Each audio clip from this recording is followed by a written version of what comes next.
Damos muchas gracias a nuestro buen Dios en esta oportunidad que nos concede podernos reunir para poder meditar en la palabra del Señor y no salirnos de la palabra del Señor y poder ver qué es el consejo que Dios nos tiene para esta oportunidad.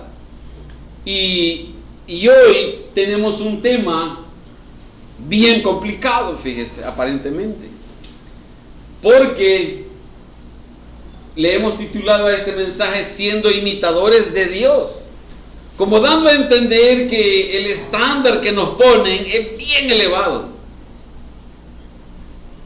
porque no estamos hablando de igualar o imitar a alguien aquí en la tierra, que sería un poco más fácil, pero estamos hablando de ser imitadores de Dios. ¿Dónde basamos este mensaje? En el consejo que da el apóstol Pablo a los hermanos de Éfeso. Y en Éfeso había una situación en donde Pablo se dirige a ellos y les dice: hermanos, deberían de. Veamos qué dice la Escritura. Miren, es un texto bien corto el que hemos tomado, pero ya vamos a entrar en más detalles. Efesios capítulo 5 y en el versículo 1. El apóstol Pablo le decía a los hermanos de Éfeso: sed pues imitadores de Dios como hijos amados. Interesantemente vemos cómo Pablo establece una relación en ese imitar. Está hablando de imitar hijos al Padre, porque está refiriéndose a los creyentes de Éfeso como hijos en función de Dios. Entonces, da por sentada la idea de que los hijos deberíamos de ser imitadores del Padre Celestial, de Dios Padre.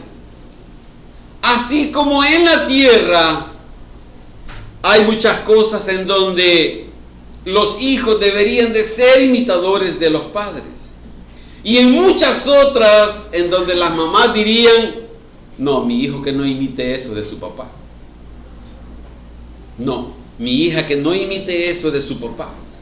Pero el principio bíblico es: hijos, no imitemos a las personas, imitemos a nuestro Padre Celestial. Entonces el estándar que nos pone el Señor es bien elevado, imposible.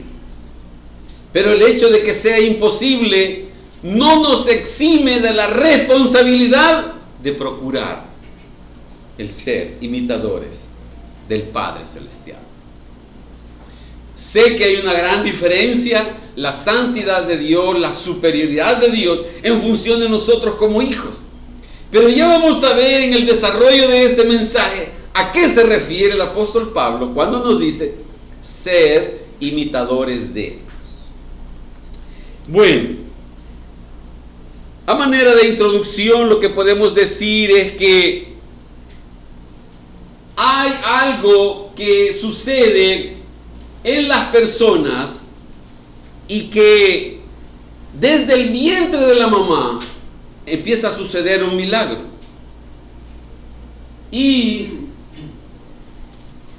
desde el vientre de la madre, desde que se une ese óvulo con el espermatozoide, desde que hay esa unión y hacen ese contacto y empiezan a formar una nueva vida, sucede algo que nadie se da cuenta ni nadie está consciente de lo que está pasando en el vientre de esa mamá.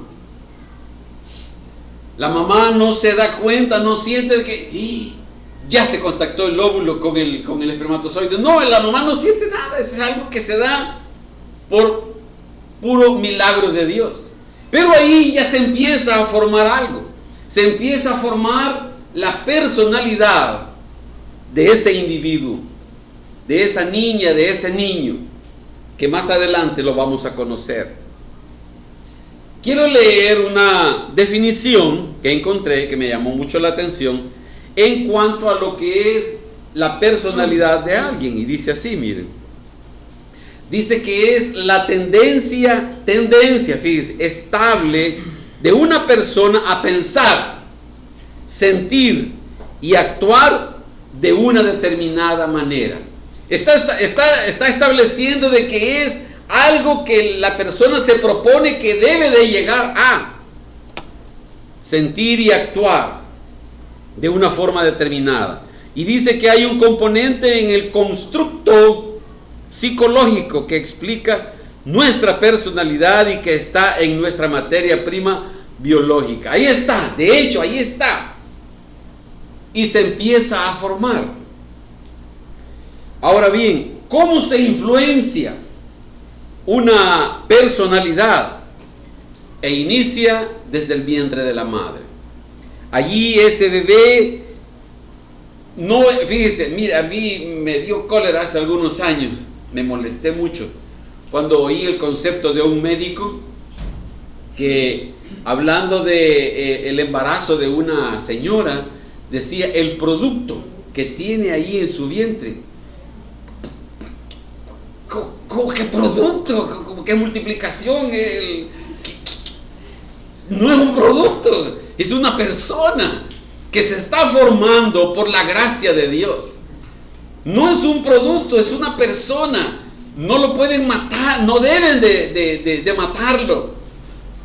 Pero bueno, entonces se empieza a formar desde el vientre de su madre, y desde ahí empieza a recibir una influencia en forma inconsciente.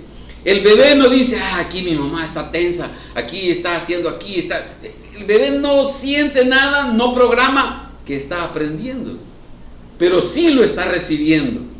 Y todo lo bueno y lo malo que percibe la mamá está siendo absorbido por esa nueva criatura, ese nuevo bebé. Y cuando nace, se enfrenta a una terrible realidad. Me imagino que debe de sentir frío cuando nace.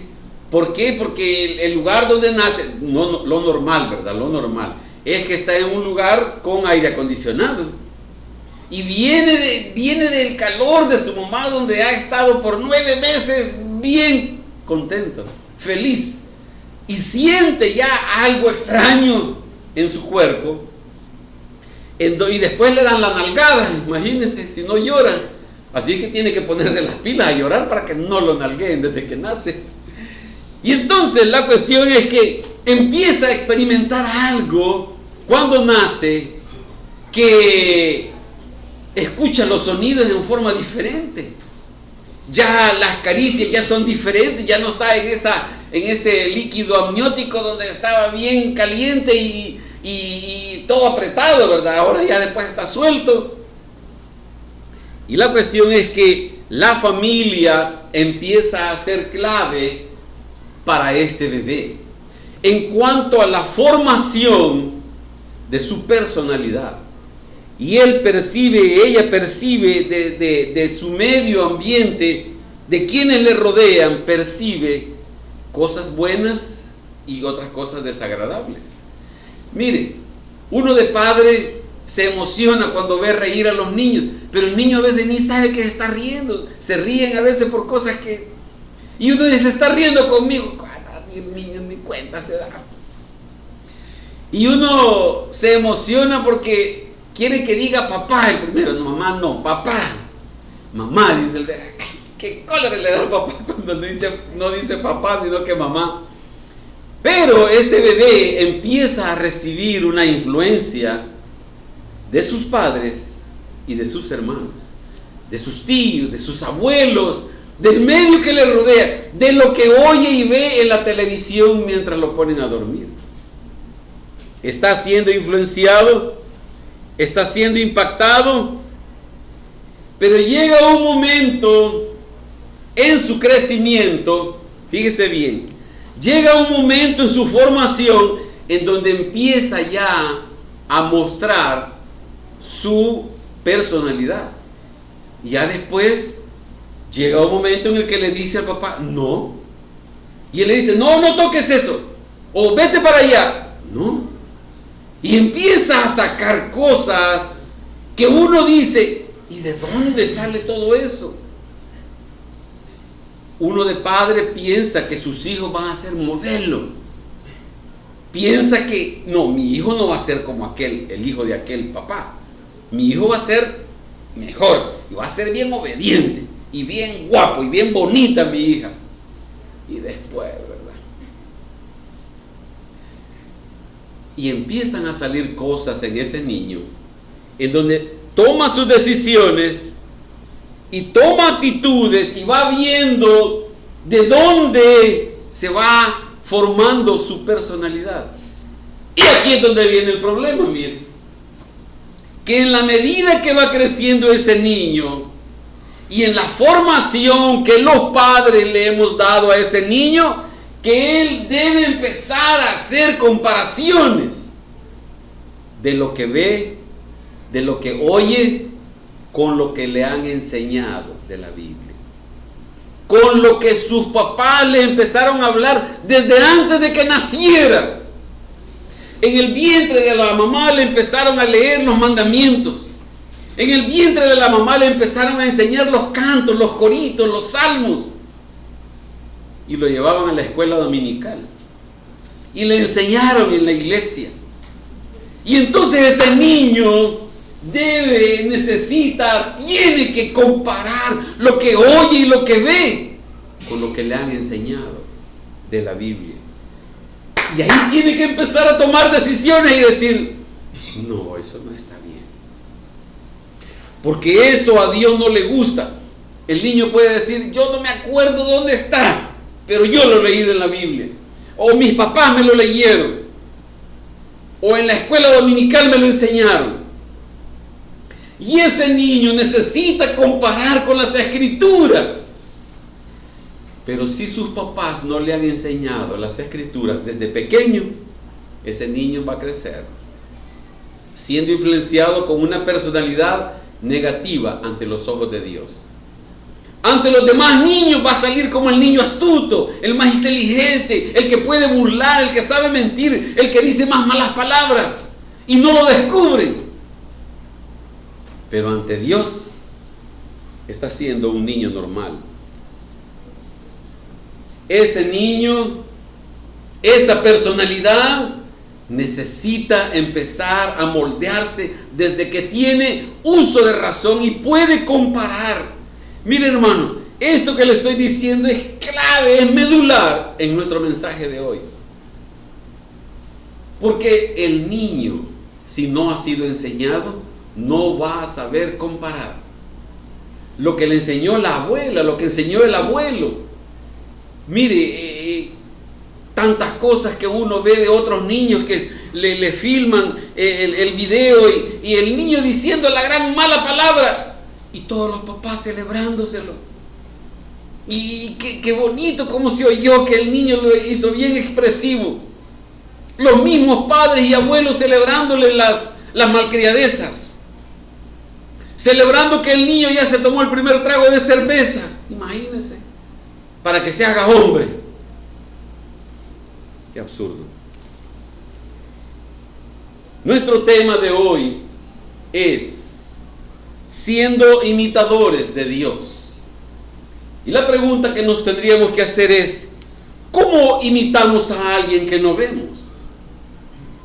¿Cuántos jóvenes hoy en día en el fútbol tratan de hacer las cosas que hace Messi, que hace Ronaldo, que hace aquellos jugadores, aquellas estrellas, y tratan de hacerlo en las canchas y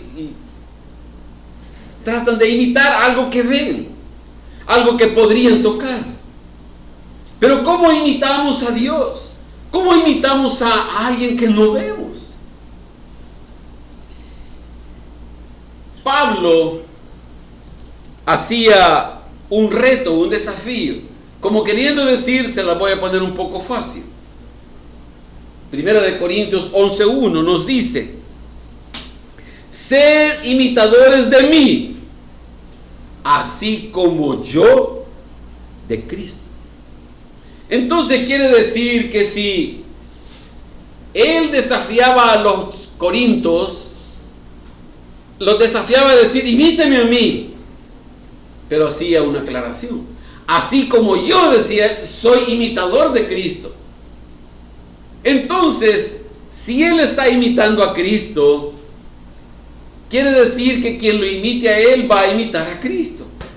Es tan fácil como decir 5 es mayor que 4 y 4 es mayor que 3, entonces 5 es mayor que 3. Es lógico, más o menos, ¿verdad? Sí, así. Ya te vi que me hiciste mala cara, ¿verdad? Pero sí. Entonces, Pablo nos insta a que imitemos en lo que él estaba viviendo en ese momento,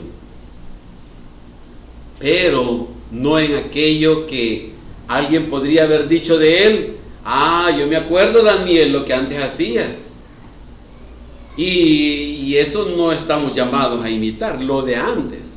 Porque dice que antes eso le avergonzaba, ahora a él. Fíjese, en el momento que él hacía lo malo, él se sentía bien y se sentía que agradaba a sus líderes. Primera de Timoteo 1, versículo 13 nos dice: habiendo yo sido antes blasfemo, perseguidor e injuriador, mas fui recibido a misericordia, porque lo hice por ignorancia, en incredulidad. Entonces Pablo dice: yo me avergüenzo de aquello. Yo era perseguidor, injuriaba, yo mataba a los cristianos. Pero dice, pero no me quedé ahí, fui recibido a misericordia. Entonces, eso no lo imitemos. Imitemos el actuar de Pablo de hoy en día. Y la imitación que se nos hace ya a nosotros como adultos es hacer sabios sobre los ejemplos que debemos seguir. Hoy en día, bueno, he escuchado a predicadores que dicen: hágame caso porque yo le estoy hablando en el nombre de Dios. Me choca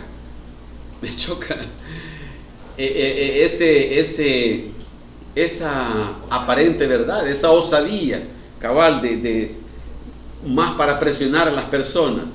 Pero mire, vean lo que dice Tercera de Juan, versículo 11, solo tiene un capítulo 1, versículo 11. Tercera de Juan, versículo 11. Dice: amado, no imitéis lo malo, sino lo bueno. El que hace lo bueno es de Dios, pero el que hace lo malo no ha visto a Dios. Entonces nos está invitando, fíjese, lo está generalizando aquí el apóstol Juan y le dice: imitemos lo bueno, no imitemos lo malo, porque quien imita lo malo dice que no ha visto a Dios. Si yo trato de imitar de alguien lo malo, entonces el Señor me está diciendo: no conoces al Señor, no tienes temor de Dios. Eso no está bien, que yo imite lo malo incluso de los hermanos. Que yo imite lo malo incluso de los hermanos o de algún pastor, el Señor me dice: no conoces a Dios. Si imitas lo malo, no conoces a Dios. No hay temor de Dios. Ahora bien, fíjese, mire qué interesante cómo nos lleva la Escritura. ¿Qué dice aquí Tercera de Juan? Dice: imitad lo bueno. Lo bueno. Ahora la pregunta es: ¿cuál es el criterio de lo bueno y lo malo? ¿Cómo saber qué es bueno y qué es malo? Veamos, por favor, Isaías capítulo 5 y en el versículo 20. ¿Cuál es el problema acá?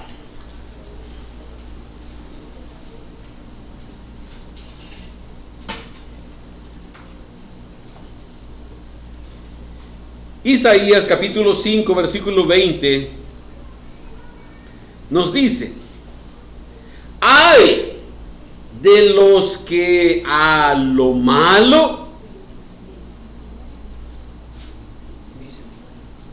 ¡Ay de los que a lo malo dicen bueno, y a lo bueno malo! Que hacen de la luz tinieblas y de las tinieblas luz, que ponen lo amargo por dulce y lo dulce por amargo. Entonces aquí, fíjese, dice, seamos imitadores de lo bueno. Y la pregunta es, ¿qué es lo bueno entonces? Para separar lo malo de lo bueno. Entonces aquí el problema es que si yo aplico mi propio criterio, lo que es bueno para mí, muchas veces es lo malo ante los ojos de Dios. Entonces el criterio de bueno y malo no es el mío, sino el de Dios. El criterio de cómo definir esto está correcto y esto no, lo pone Dios, no lo pongo yo. No pongo yo de decir esto, yo no lo veo tan malo.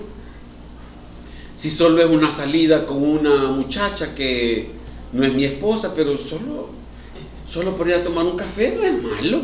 Y yo estoy casado. Tranquilo, Henry, tranquilo.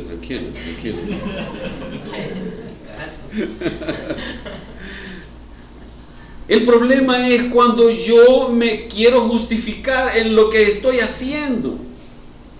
Y yo digo, yo no lo veo tan malo.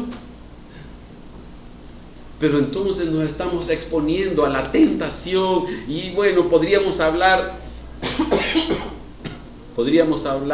largamente en cuanto al criterio que define lo que es bueno y lo que es malo. Pero muchas veces sucede que le llamamos bueno a lo malo y a lo malo bueno. Ponemos lo dulce por amargo. Fíjense, yo algo que no entiendo, los que fuman, los que toman alcohol. En el sentido de que cuando yo probé eso hace muchos años de joven, yo lo sentía amargo, feo. Ay, qué feo esto. No entendía yo, y hasta la vez no lo entiendo. ¿Cómo es que eso le resulta agradable a algunas personas? Yo no le hallo lógica a eso.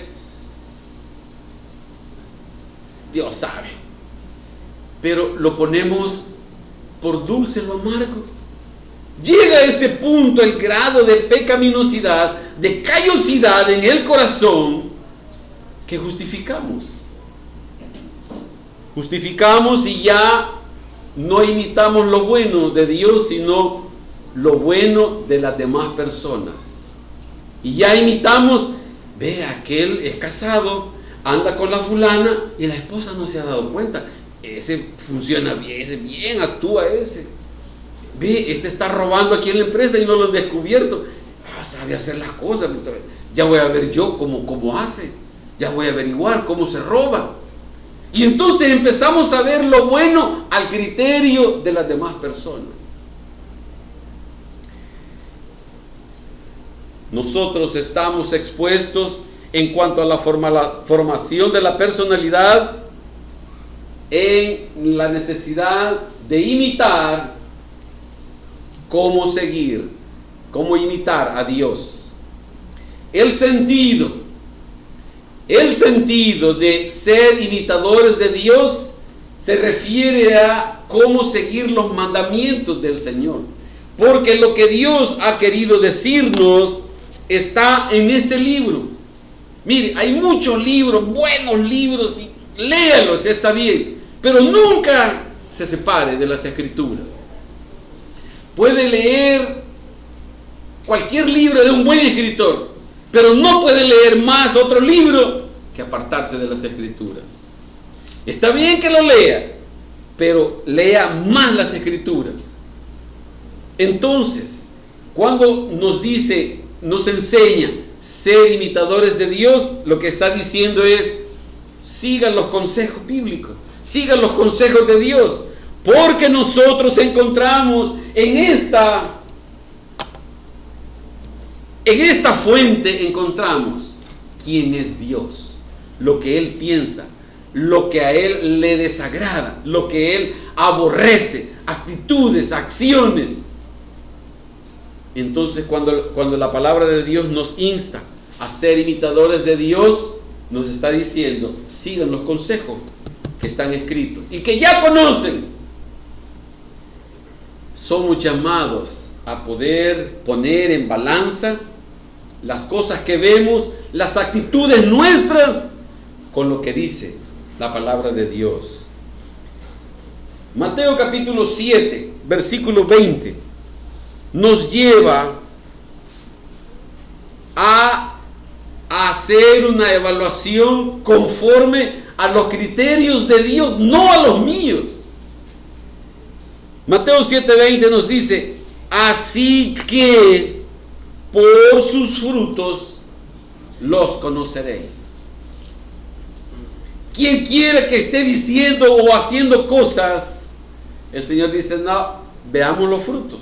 Vean ustedes los frutos, porque al Señor le preguntaron y el Señor le dice: vean sus frutos. Vean los resultados finales de su vida. Hoy en día, la publicidad, las redes sociales,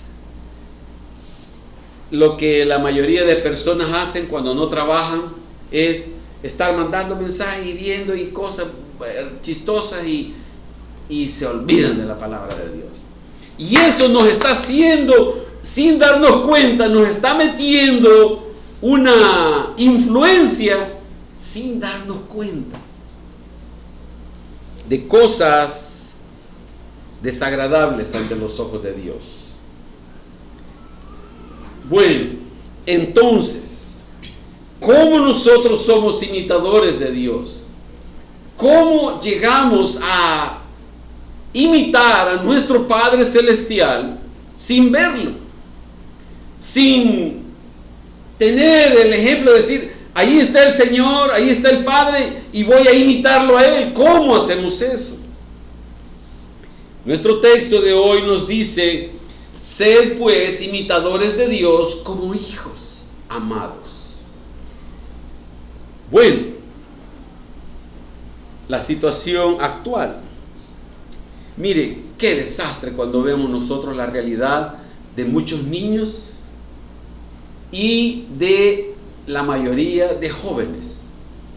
Hoy en día, la generación que nació después del año 2000 para acá, quizás antes, unos cuantos años antes, pero es una generación que su tendencia es a la depravación, a la desobediencia, a rebelarse.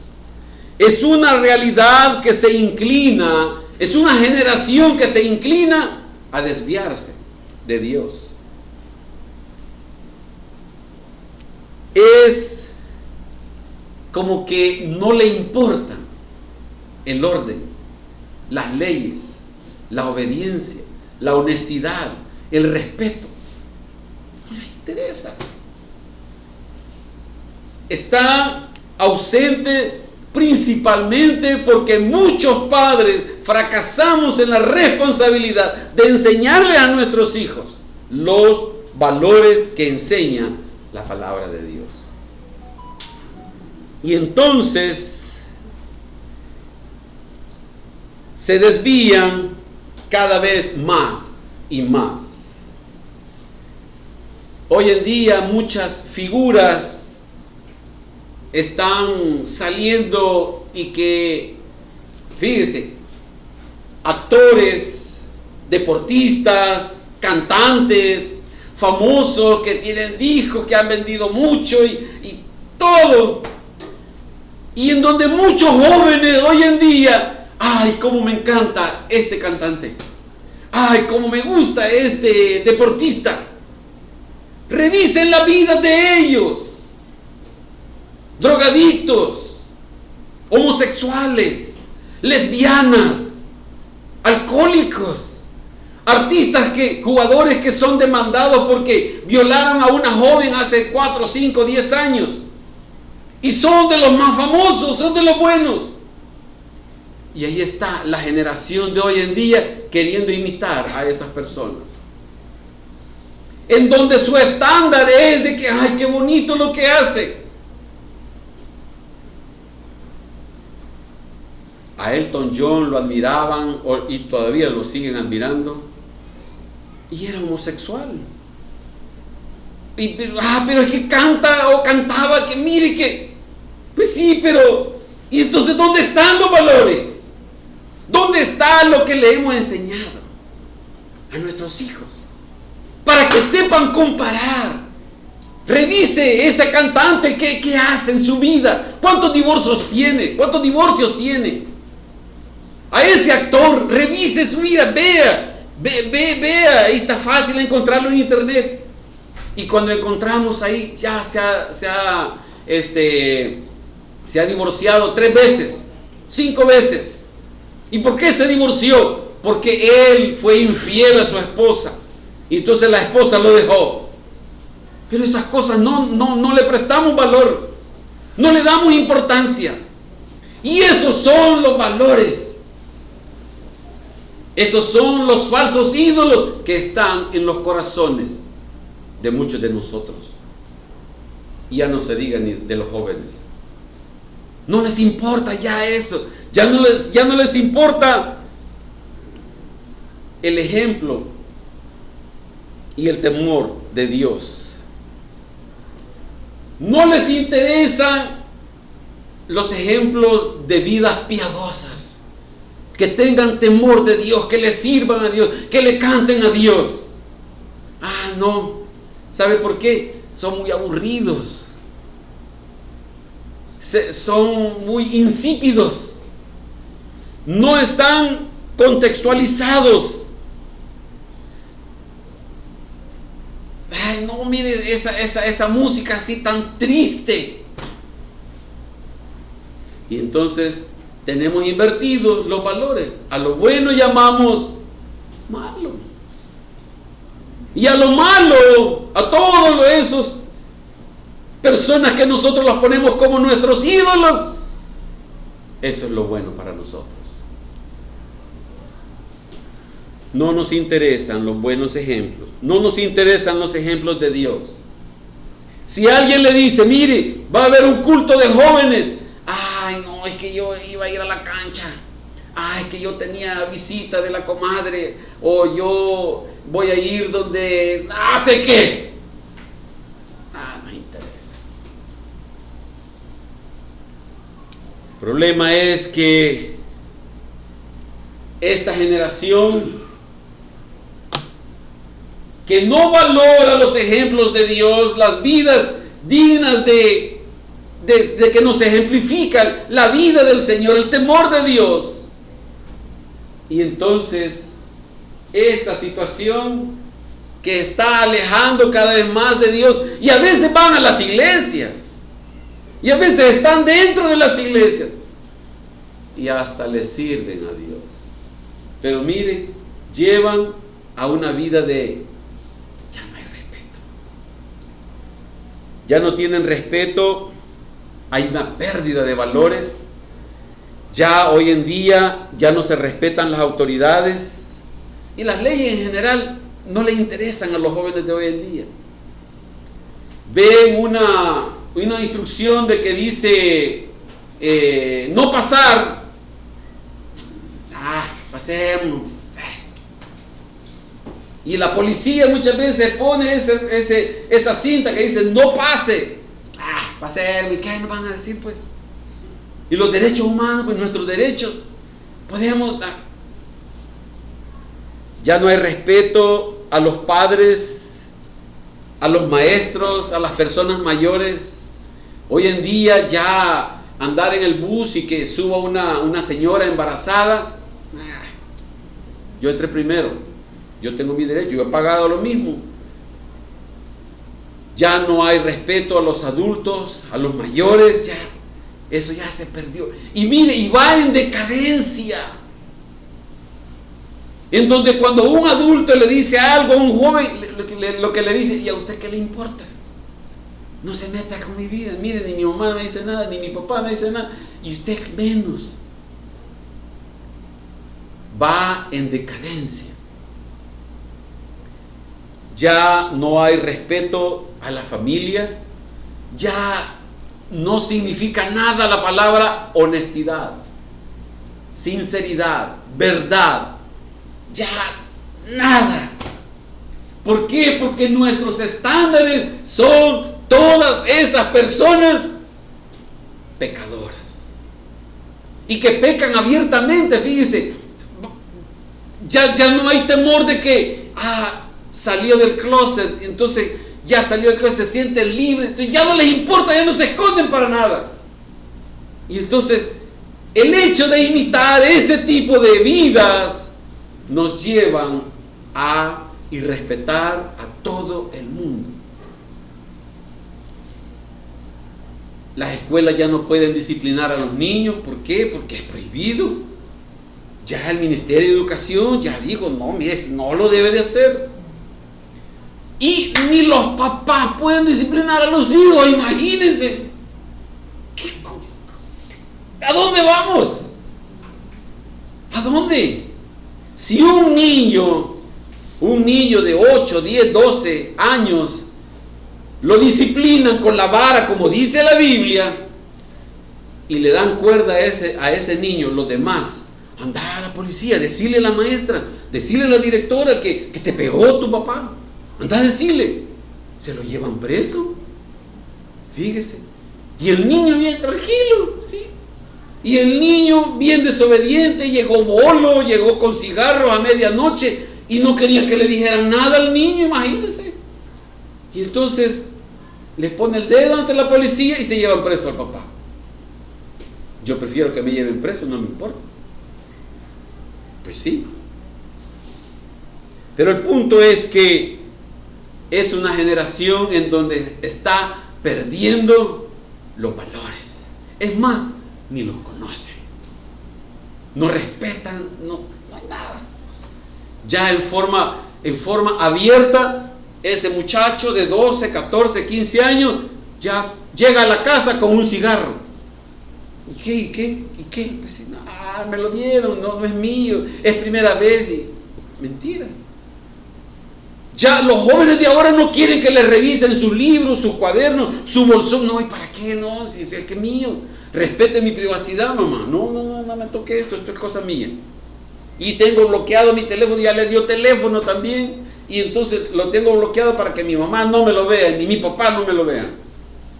Entonces, nada. Pero la palabra de Dios permanece para siempre.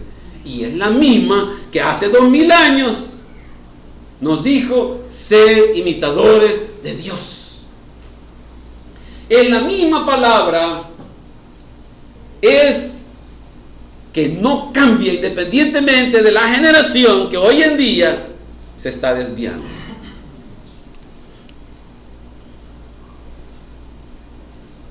Nosotros muchas veces no hemos aconsejado a nuestros hijos. Y ahí los padres somos los responsables, que no hemos tenido ese tiempo de dedicar para que ellos sean quienes decidan qué hacer. Ser imitadores de Dios. Esta expresión que Pablo usa aquí en Efesios 5:1, cuando dice, sed pues imitadores de Dios, esta palabra está hablando de los consejos bíblicos, pero además está haciendo un resumen de lo que Dios enseña a través de las Escrituras, de lo que Dios quiere, de lo que Dios le agrada y lo que no le agrada. ¿Qué es lo que está resumiendo Pablo? Fíjese bien, cuando dice, sed pues imitadores de Dios, lo que está haciendo es un resumen de lo que acaba de mencionar. Aquí lo vamos a ver, miren. En los versículos anteriores, Pablo hace mención de estas cosas, miren. Dice Efesios 4, en el versículo 25, dice así, por lo cual, desechando la mentira, hablad verdad. Versículo 26, airaos, pero no pequéis. 27, no deis lugar al diablo. 28, el que hurtaba, no hurte más. 29, ninguna palabra corrompida salga de vuestra boca. Versículo 30, no contristéis al Espíritu Santo de Dios. 31, quítense de vosotros toda amargura, enojo, ira, gritería y maledicencia y toda malicia. 32. Antes, sed benignos unos con otros, misericordiosos, perdonándoos unos a otros. Ahora bien, Pablo habla acá, fíjese, estos versículos de Efesios 4, del 25 al 32. Bueno, antes de decir esto, usted recuerde que en la época en la que fueron escritos estos libros de la Biblia, esta carta, no había separación de versículos ni capítulos, no existía eso, eso lo hicieron después. Entonces, para el escritor es un todo de corrido. Entonces, cuando Pablo termina de decir en el 4:32 esto, entonces dice en el versículo 5, versículo 1, sed pues imitadores de Dios. Entonces, Pablo lo que está diciendo es, todo esto es ser imitador de Dios. El resumen de todo esto es, sean imitadores de Dios. Entonces, ¿cómo somos imitadores de Dios? Conforme a lo que escribe el apóstol Pablo en los versículos anteriores.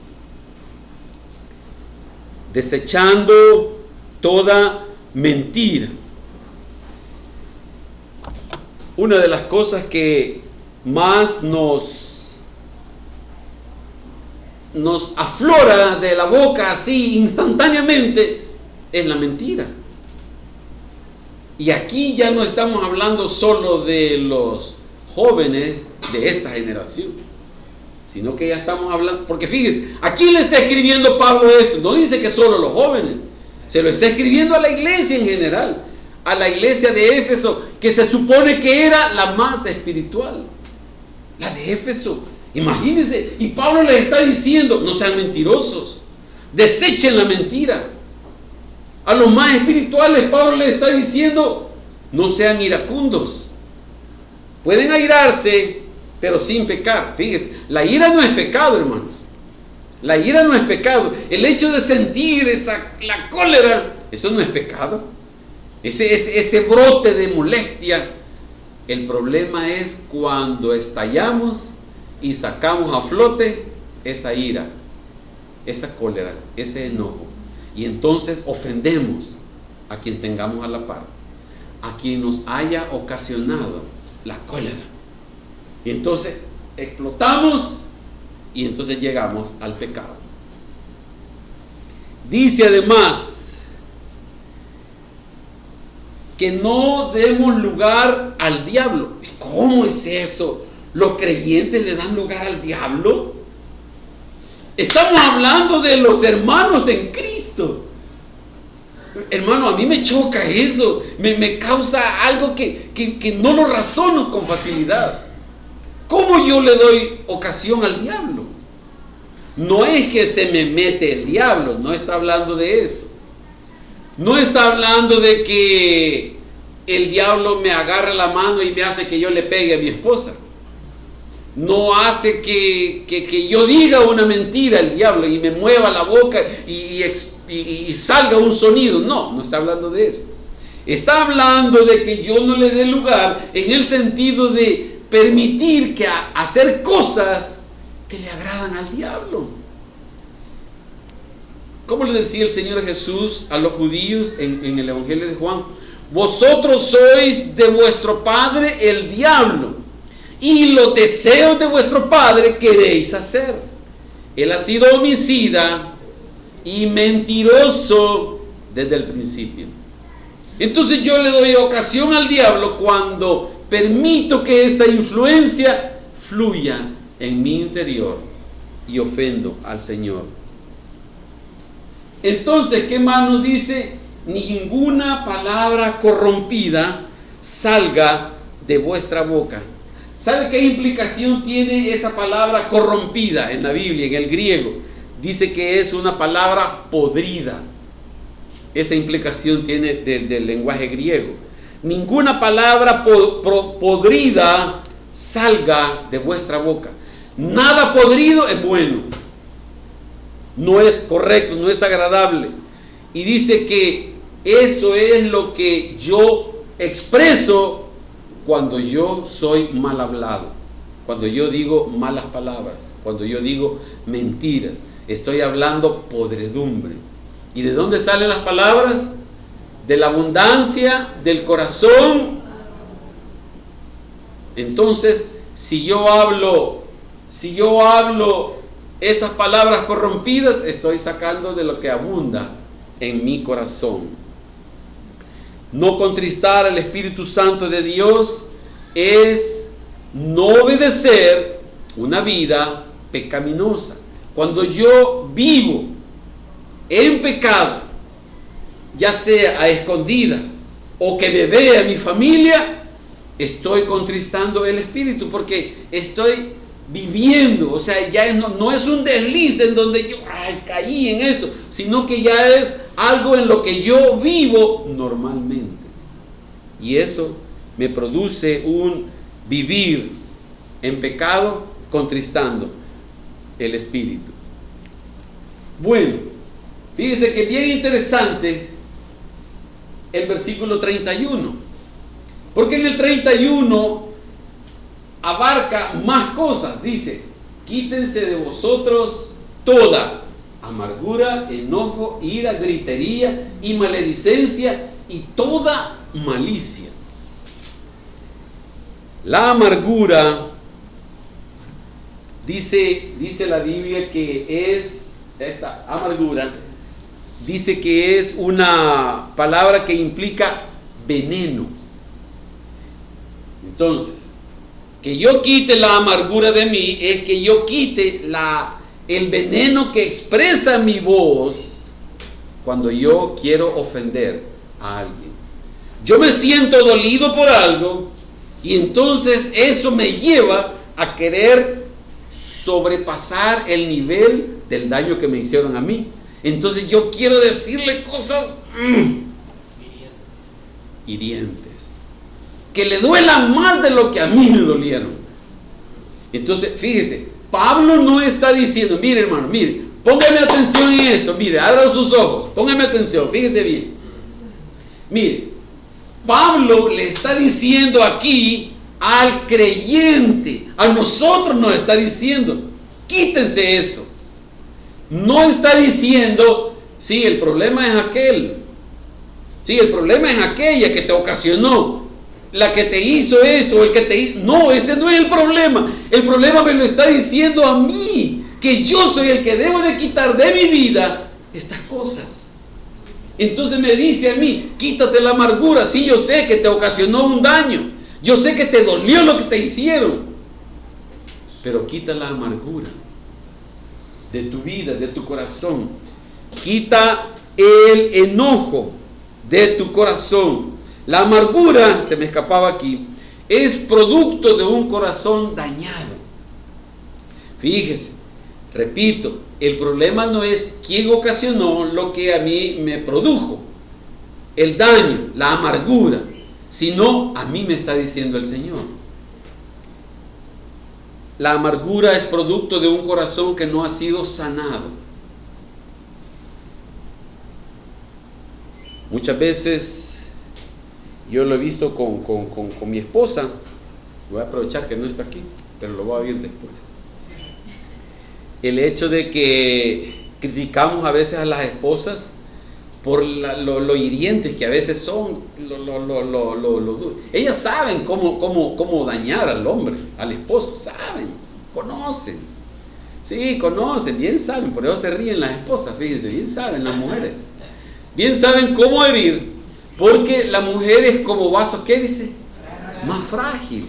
Entonces cuando el vaso se quiebra, ¿cómo le llamamos a eso que queda? Huiste. Huiste. Del náhuatl, sí, es una palabra en náhuatl. Entonces, ese huiste es bien. Miren, usted si quiebra algo no lo puede recoger. Sí, yo voy a recoger. No, se le mete en una voladita bien chiquita. Y a veces con pinzas hay que quitarlas. Así son las mujeres. Así son las esposas. Pero viene el Señor y le dice a la esposa, quita la amargura. Pero es que, Señor, mira lo que... Sí, pero ya no seas hiriente. Ya no más. Pero es que, Señor, si yo lo perdono, me la va a volver a hacer. Y el esposo lo que dice, no le importó. No, espérese. Es que se está metiendo con el suegro. Se está metiendo en problemas con el suegro, porque ella es una hija de Dios. Y ese papá es estricto. Ese papá es celoso.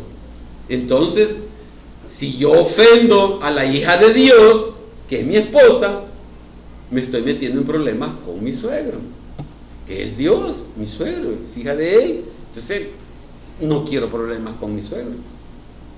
¿Por qué? Por lo que ya me imagino lo que me pueda hacer. Pero bueno, no es de matrimonios. Entonces, hermanos, la palabra del Señor nos lleva a que se quite de nosotros, dice, fíjense que aquí hay otra palabra, gritería. La gritería. Dice, la pregunta es, ¿por qué alguien tiene que gritar? Fíjese, no es lo mismo que si yo le tengo que hablar a mi hijo que está a 2 cuadras, yo no le puedo decir, mira, Ovidio, hazme un favor, está a 2 cuadras y yo le hablo así, no va a entender, no va a escuchar. Y entonces, ¿qué tengo que hacer? No, yo le silbo. Tendría que gritar. Pero esta expresión no se refiere a ese tipo de gritería, a ese tipo de grito. Se refiere al hecho de que cuando yo me enojo con la persona y grito, para que oigan lo que yo le estoy diciendo, para que oiga mi ofensa, para que oiga mis razones. Y el apóstol Pablo me dice, no necesitas gritar. Cuando alguien grita es porque tiene falta de autoestima y quiere que lo reconozcan por lo que está gritando, porque su idea es mejor, porque está molesto con lo que no le reciben. Es una falta de humildad cuando alguien grita. Solo es de esperar que los demás guarden silencio y expresar su idea.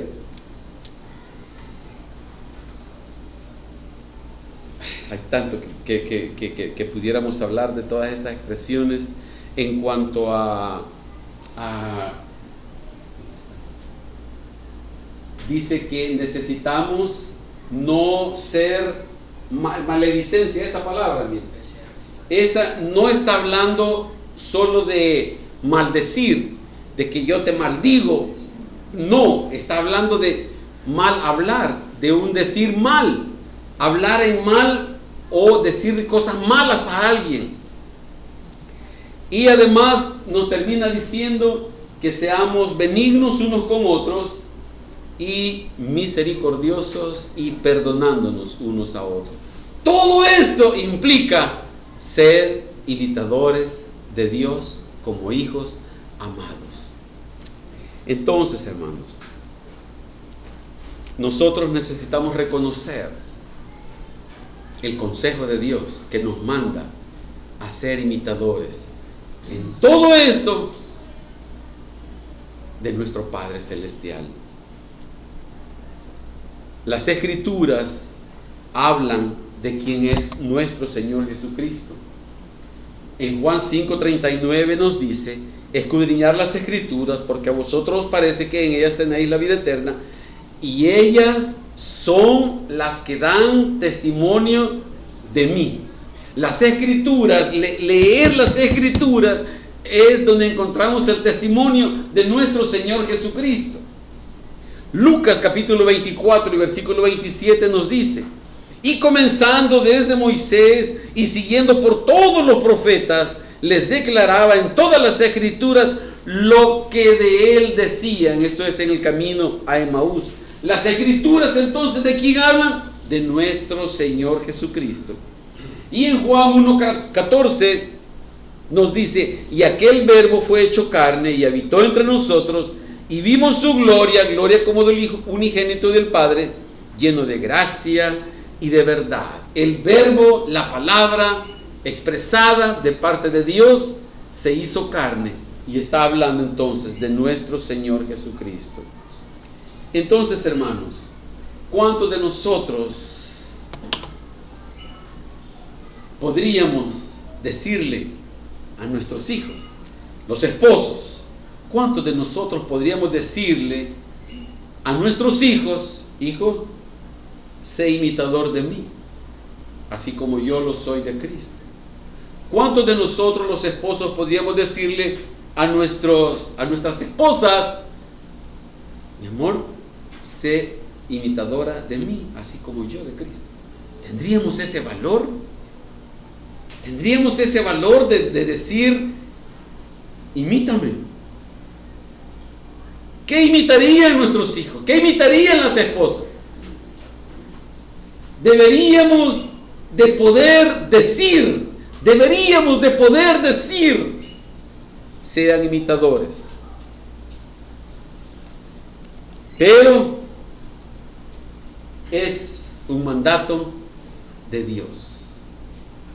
Primera de Tesalonicenses, capítulo 5, versículo 23. Y el mismo Dios de paz os santifique por completo, y todo vuestro ser, espíritu, alma y cuerpo, sea guardado irreprensible para la venida de nuestro Señor Jesucristo. ¿Cómo? Siendo imitadores de Dios. De esa manera vamos a poder ser irreprensibles. Que no tengan nada que señalarnos de decir, no, yo ya vi lo que tienes escondido en tu casa. Yo ya lo sé. Y a veces las personas no saben. Pero Dios sí sabe lo que yo tengo. Y yo sí sé lo que tengo. Y entonces no tenemos el valor, el carácter, no tenemos la personalidad, no tenemos respaldo en poder decir, sean imitadores de mí, como yo lo soy de Cristo. Fíjese bien, y con esto terminamos. Es que si no le podemos decir a los demás, si no le podemos decir a mi amigo, al compañero de trabajo, al vecino, si no le podemos decir, imíteme a mí, significa que estamos deshonrando a Dios. Si no tenemos el valor, estamos deshonrando a Dios. ¿Y cómo? ¿Cómo imitaremos a Dios? ¿Cómo imitaremos a alguien que no vemos? ¿Cómo imitaremos a alguien que no podemos amar? ¿Cómo lo imitaremos? Si nosotros no amamos a Dios, no vamos a encontrar valor en Él para imitarlo.